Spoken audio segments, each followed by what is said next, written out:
মধ্যপ্রাচ্যে যুদ্ধের ফলে জ্বালানি সংকটের পাশাপাশি প্রভাব পড়ছে দেশের মুদ্রা বাজারেও। বৃহস্পতিবার $1 বিপরীতে মিলছে 123 টাকা। এই বিষয়ে বিস্তারিত জানাতে বাংলাদেশ ব্যাংক থেকে যুক্ত হচ্ছেন সহকর্মী আতাউর নিয়ন। আতাউর, ডলারের বিপরীতে টাকার মান কমে যাওয়ার কি কারণ জানতে পেরেছেন?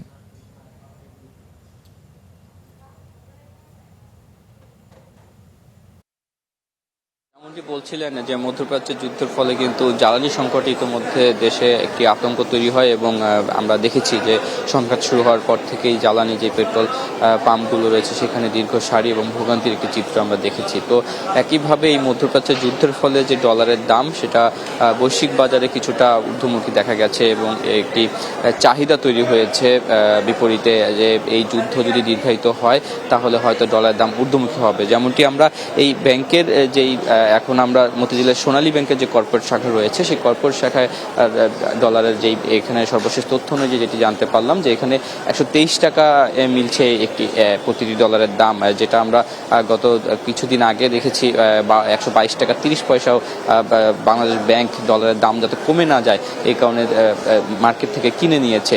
সেক্ষেত্রে আসলে হঠাৎ করে এই যে ডলারের দাম ঊর্ধ্বমুখী হওয়ার কারণের পিছনে যেটা ব্যবসায়ীরা বলছে বা ব্যাংকাররা যেটা বলছেন যে আসলে ডলারের দাম ঊর্ধ্বমুখী হওয়ার সেইভাবে কোনো কারণ না থাকলেও যেটা মূলত মধ্যপ্রাচ্যের যুদ্ধের সাথে বা সংঘাতের সাথে যেটা সম্পৃক্ত সেটা হচ্ছে যে এলসি যারা খুলেছেন, যারা 3 মাস বা 6 মাস পরে ডলার পরিশোধ করতেন বা এলসির বিল পরিশোধ করতেন, তারা আসলে এই সংঘাতের ফলে ডলারের দাম বেড়ে যেতে পারে বা বৈশ্বিক বাজারে কিছুটা চাঙ্গা হচ্ছে, স্বর্ণের দাম কমছে।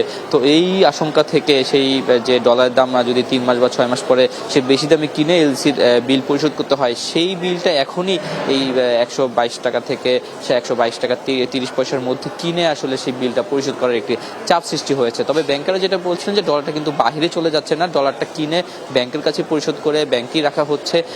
তারপরও এই চাহিদার বিপরীতে যেই ইন্টার ব্যাংকগুলো রয়েছে তারা আসলে মূলত যেহেতু চাহিদা বেড়ে গেছে সেই জায়গায় তারা প্রায় 122 টাকা 30 পয়সা থেকে 123 টাকা 50 পয়সা পর্যন্ত উঠে পরে যখন বাংলাদেশ ব্যাংকে এটি নজরদারির মধ্যে থাকার কারণে পরে এটা 123 টাকায় নিয়ে আসা হয়। সেক্ষেত্রে আসলে ব্যাংকাররা যেটা বলছেন যে এই মধ্যপ্রাচ্যের সংঘাত থাকলেও আসলে ডলার দাম এত ঊর্ধ্বমুখী হওয়ার কোনো প্রবণতা বা কোনো কারণ নেই। সেক্ষেত্রে এলসির যতটুকু চাপ দেখা যাচ্ছে যে যারা এলসি এই মুহূর্তে বিল পরিশোধ করছে সেটির চাপ যখন আরও কমে যাবে বা যতটুকুই চাপ সৃষ্টি হচ্ছে সেটা যখন না থাকবে না আগামী 2-1 সপ্তাহের মধ্যে, সেই 1 থেকে 2 সপ্তাহের মধ্যে সেই দাম আবার আগের জায়গায় চলে যাবে বলে সেটা মনে করছেন ব্যাংকাররা। যে কারণে বাংলাদেশ ব্যাংক বলেছে যে এই মুহূর্তে টাকার অবমূল্যায়ন করা বা ডলারের দাম আরও বেড়ে যাওয়ার কোনো সম্ভাবনা নেই বা সেই সুযোগ নেই বলেও সেটা বাংলাদেশ ব্যাংকের থেকে একটি প্রেস বিজ্ঞপ্তির মাধ্যমে জানানো হয়েছে। তো এই ছিল ডলার মূল্যের সর্বশেষ তথ্য।